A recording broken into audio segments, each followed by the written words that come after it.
Good morning students, BA first year. आज हम पढ़ेंगे सत्ता के बारे में। ठीक है, अभी हमने पढ़ा था शक्ति के बारे में, अब हम पढ़ेंगे सत्ता के बारे में। ठीक है, तो सत्ता क्या होती है? सत्ता किसी व्यक्ति,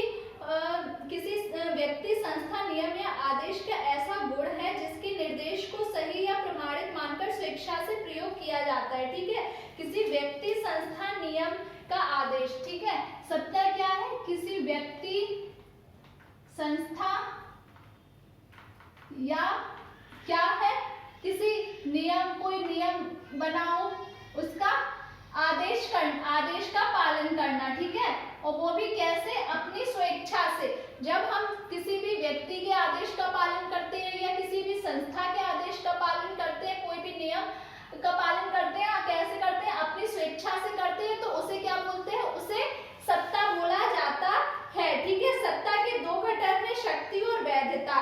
ठीक है, किसी नियम या निर्णय की वैधता यह संकेत करती है कि लोग उस नियम या निर्णय को अपने लिए या सारे समाज के लिए महत्वपूर्ण मानते तथा मन से स्वीकार करते हैं। ठीक है, तो सत्ता के दो घटक हैं यहाँ पे, एक तो शक्ति है और दूसरी है वैधता।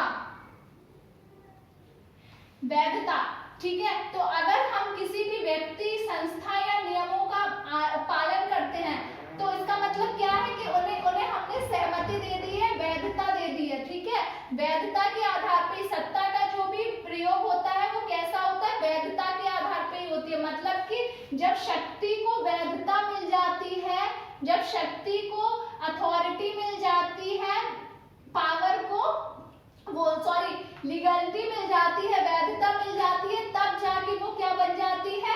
अथॉरिटी बन जाती है। ठीक है, समझ में आया? तो शक्ति, सत्ता के घटक, दो घटक कैसे हैं कि जो पावर होती है, पावर को ही जब लीगलिटी मिल जाती है, मतलब कि उसे वैधता मिल जाती है, मतलब सब उसे स्वीकार कर लेते हैं, अपनी अपनी सहमति दे देते हैं शक्ति को, तब जाके वो किसमें परिवर्तित हो जाती है? सत्ता में परिवर्तित हो जाती है या अथॉरिटी बन जाती है। अब शक्ति और सत्ता में क्या संबंध है? तो शक्ति का ही वैधानिक रूप सत्ता है। वही मैंने बताया कि शक्ति का वैधानिक रूप मतलब जैसे ही शक्ति को वैधता प्राप्त होती है तो वो सत्ता बन जाती है। ठीक है, नहीं तो वो अगर शक्ति वैध नहीं है तो वो सत्ता नहीं बन सकती, तो वो उसे अवैध माना जाएगा। और जैसे कि कुछ लोग होते हैं जो अपनी शक्ति का दुरुपयोग करते हैं, उन्हें कोई वैधता नहीं होती लेकिन फिर भी वो कमजोर को दबाने के लिए अपनी शक्ति का दुरुपयोग करते हैं, तो वो उसे वैधता नहीं मिली होती, तो हम उसे सत्ता नहीं बोल सकते। ठीक है, लेकिन अगर जैसे राज्य है, राज्य क्या है? वैध है। राज्य अगर कोई भी हम पे, अगर हम गलत काम करते हैं और हम पे अगर राज्य कोई दंड देता है तो वो क्या हो जाएगा? वो वैध माना जाएगा, क्योंकि उसको क्या है? अथॉरिटी प्राप्त है। किसकी? जनता की अथॉरिटी। ठीक है, तो शक्ति और सत्ता ऐसी होती है, शक्ति हमेशा नकारात्मक होती है। अगर शक्ति को वैधता नहीं मिली तो ये सकारात्मक और नकारात्मक दोनों हो सकती है। ठीक है, नकारात्मक भी हो सकती है और सकारात्मक भी हो सकती है शक्ति, लेकिन सत्ता कभी नकारात्मक नहीं हो सकती। सत्ता हमेशा कैसी होगी? सकारात्मक होगी। ठीक है, सत्ता का प्रयोग कैसे होता है? विवेक के द्वारा होता है। सत्ता का प्रयोग हमेशा नियमों के द्वारा होता है। शक्ति में विवेक और नियम नहीं होते। कोई व्यक्ति अगर अवैध रूप से अपनी शक्ति का प्रयोग कर रहा है तो जरूरी नहीं है कि वो नियमों के अधीन करे अपनी शक्ति का प्रयोग या अपने विवेक से करे। गुस्से में आके भी कुछ लोग अपनी शक्ति का प्रयोग करते हैं, तो हम उसे वैध नहीं बोल सकते या नियमों का पालन करना नहीं बोल सकते। ठीक है, तो ये डिफरेंस है शक्ति और सत्ता में। सत्ता बनती शक्ति से ही है, लेकिन शक्ति को जब वैधता प्राप्त हो जाती है ना, तब जाके वो किसमें परिवर्तित हो जाती है? सत्ता में परिवर्तित हो जाती है। ठीक है, समझ में आया? शक्ति और सत्ता का संबंध क्या है? ठीक है, प्रत्येक प्रकार की शक्ति जो है वो सत्ता नहीं है, सत्ता में शक्ति का होना आवश्यक है। जरूरी नहीं है कि हर शक्ति जो है वो सत्ता है। ठीक है, लेकिन सत्ता में आने के लिए आपको शक्ति की आवश्यकता पड़ती है। वही मैंने बताया ना कि सत्ता के लिए हमेशा आपको दो घटक चाहिए ही होंगे, एक तो शक्ति और एक वैधता। जब तक ये दोनों आपके पास नहीं होंगे तब तक आप सत्ता में नहीं आ सकते। लेकिन शक्ति जो है, शक्ति को किसी की जरूरत नहीं पड़ती। जरूरी नहीं है कि हर शक्ति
वैधता प्रदान कर देते हैं। तो ये एक तो सत्ता का कौन सा रूप है, परंपरागत रूप है, ठीक है। क्या करते हैं हम, इसका संबंध किससे है, इतिहास से है, इतिहास से इसका संबंध है क्योंकि ये पहले से ऐसा ही चला आ रहा है, ठीक है।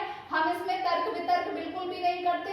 राज्य में भी बहुत सारे ऐसे कानून हैं जो किस आधार पे बने हैं, परंपराओं के आधार पे बने हैं कि पहले से ऐसी परंपराएं चली आ रही हैं, उनको उठा के कानून बना दिया। उसमें तर्क वितर्क नहीं करते हैं कि ये सही होना चाहिए या ये गलत होना चाहिए, ठीक है। उसके बाद उन्होंने बताई है करिश्माई सत्ता। करिश्माई सत्ता क्या होती है, व्यक्ति के व्यक्तित्व पे आधारित होती है। जिस प्रकार परंपरागत सत्ता जो है वो इतिहास पे आधारित होती है, उसी प्रकार करिश्माई जो सत्ता है वो व्यक्ति के व्यक्तित्व पर आधारित होती है। आज्ञा देने वाले के विलक्षण प्रभावशाली व्यक्तित्व के कारण उसकी आज्ञा का पालन किया जाता है। आपने देखा होगा कुछ लोगों की बात हम यूं ही मान लेते हैं, क्यों, क्योंकि हम उनके व्यक्तित्व से बहुत ज्यादा प्रभावित होते हैं। आपके कुछ टीचर्स वगैरह भी होंगे जिनकी बात आप लोग बिना तर्क वितर्क के या बिना कुछ सोचे समझे मान लेते हैं, क्योंकि कुछ लोग, आप कुछ टीचर्स होंगे या और भी बहुत सारे कुछ लोग होंगे फैमिली में या फ्रेंड्स में या आपके बहुत सारे कोई रोल मॉडल होगा, वो आप क्या मानते हैं, उन्हें अपना रोल मॉडल मानते हैं, उनके व्यक्तित्व से बहुत ज्यादा प्रभावित है, उनका पर्सनैलिटी से बहुत ज्यादा प्रभावित होते हैं, तो आप उनकी बात मान लेते हैं बिना उनसे किसी तर्क वितर्क के, क्योंकि आपको उनका व्यक्तित्व अच्छा लगता है तो आपको उनकी बात भी कैसी लगती है, सही लगती है, तो आप मान लेते हैं उनकी बात, ठीक है। उसके बाद उन्होंने तीसरी कौन सी सत्ता बताई है, वैधानिक सत्ता। वैधानिक सत्ता क्या होती है, वैधानिक सत्ता के अनुसार उन्होंने बोला है कि सत्ता का यह रूप तर्क और विवेक पर आधारित होता है, ठीक है। जहाँ ये इतिहास पे आधारित होता है, ये व्यक्तित्व पे आधारित होता है, तो ये किस पे आधारित होता है, तर्क और विवेक पे आधारित होता है। और वेबर के अनुसार आधुनिक युग में सत्ता के इसी तार्किक व वैधानिक रूप को स्वीकार किया जाता है। तर्क बुद्धि के इस युग में जो व्यक्ति आज्ञा दे रहा है उसकी सत्ता वैधानिक मानी जाएगी, ठीक है। तो ये किस पे आधारित होती है, ये तर्क और विवेक पे आधारित होती है। आधुनिक जो जगत है, आज की जो राज्य है उसको इसी प्रकार की ज्यादा उसमें मांग रहती है, मतलब इसी प्रकार की सत्ता हमें ज्यादा देखने को मिलती है। वैधानिक मतलब विधि के अनुसार जो भी कानून बनते हैं हम उन्हें मान लेते हैं, तर्क वितर्क किए बिना मान लेते हैं, मतलब तर्क वितर्क करते हैं उनमें कि सही है या गलत है, उसके बाद उन्हें क्या मान लेते हैं, ठीक है। और वैधानिक रूप को नौकरशाही बोला है, जो नौकरशाही है उसी को इन्होंने क्या बोला है, वैधानिक रूप बोला है। और आदर्श रूप का वर्णन किया है इन्होंने, नौकरशाही के आदर्श रूप का, नौकरशाही जो होती है उसे इन्होंने बिल्कुल सही ठहराया है, इसे बहुत जरूरी बताया है और इसके आदर्श रूप का भी क्या किया है, वर्णन किया है।